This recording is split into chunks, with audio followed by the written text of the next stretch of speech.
Here we are for day 12 of the Daily Bread Bible Study series. We are looking at Genesis chapters 39 through 41 here. So in Genesis chapter 39, we are looking at Joseph, and we will see Joseph going from being a slave to becoming second only to Pharaoh. Now, God's blessings are with him. Even after Joseph, who gets sold by his brothers, he is brought to Potiphar's house, an officer of Pharaoh, who happens to be the captain of the guard. Now, with the Lord's blessing upon him, Joseph is appointed to oversee the orders of Potiphar's house. So he gets to manage Potiphar's house. And just like Joseph's future, it looks kind of bright. Except Potiphar's wife makes advances upon Joseph. So being a man of character, Joseph refuses and leaves. But continuing the narrative thread of dishonesty, and just like his brothers, Potiphar's wife uses another of Joseph's garment in an act of deception, just as his brothers did. Her lies convict Joseph of a deed he does not attempt, and he is arrested.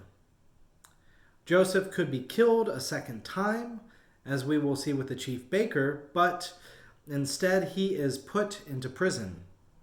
While imprisoned, Joseph finds favor with the jailer and is assigned another role of leadership. So why do you think Joseph continues to prosper in the midst of adversity? What gifts from God help him prosper even amidst the challenges? Well, that's one for you to think about. There are lots of things that could be said, especially his faithfulness and consistency to God, even in adversity. I find that personally really admirable. So moving on to chapter 40, the confined Joseph then uses his skills in dream interpretation.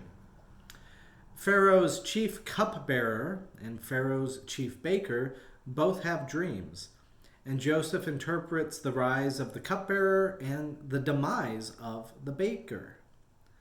Telling the cupbearer to remember him, Joseph waits. He sees his words come to pass quickly.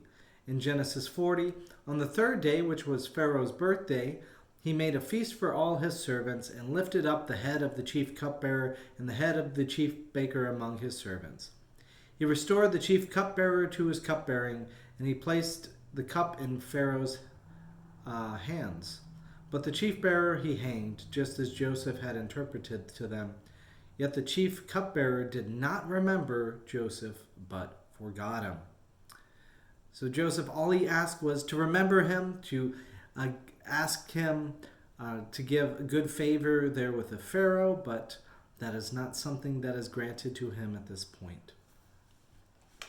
In Genesis chapter 41, the misfortunes continue for Joseph.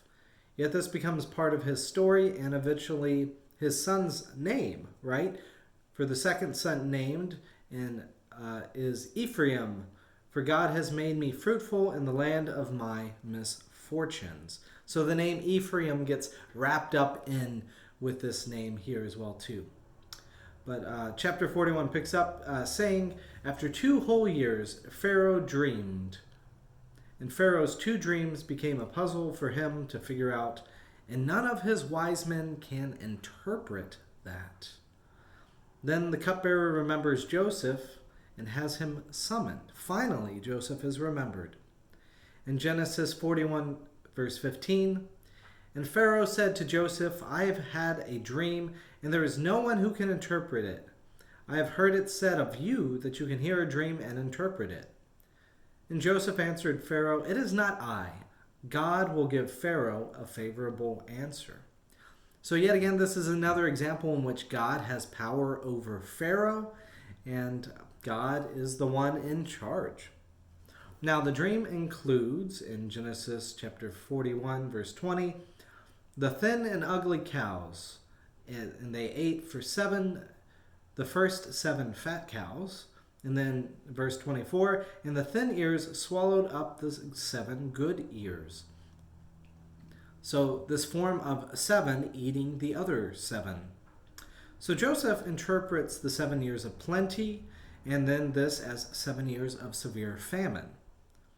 Joseph then advises Pharaoh to select a man to manage his abundance, taking 20% of the produce to store for the future. Pharaoh considers and then acts. In Genesis 41, verse 38, Pharaoh said to his servants, "Can we find anyone else like this, one in whom there is the Spirit of God?" So Pharaoh said to Joseph, "Since God has shown you all of this, and there is no one so discerning and wise as you, you shall be over my house, and all my people shall order themselves as you command. Only with regard to the throne will I be greater than you." God turns Joseph's misfortunes into another blessing. Joseph is second only to Pharaoh. Joseph in turn prevents misfortune for the whole world in that area. The plan is enacted, and the 7 years of abundance lead to food beyond measure, innumerable like sand in the sea. And then the 7 years of famine hit, and everyone becomes in great need, though Pharaoh in Egypt has food. So in Genesis 41:57, moreover, all the world came to Joseph in Egypt to buy grain, because the famine became severe throughout the world. This famine then leads to the greatest reversal of all. Joseph's early dreams come true, and his family comes bowing to him.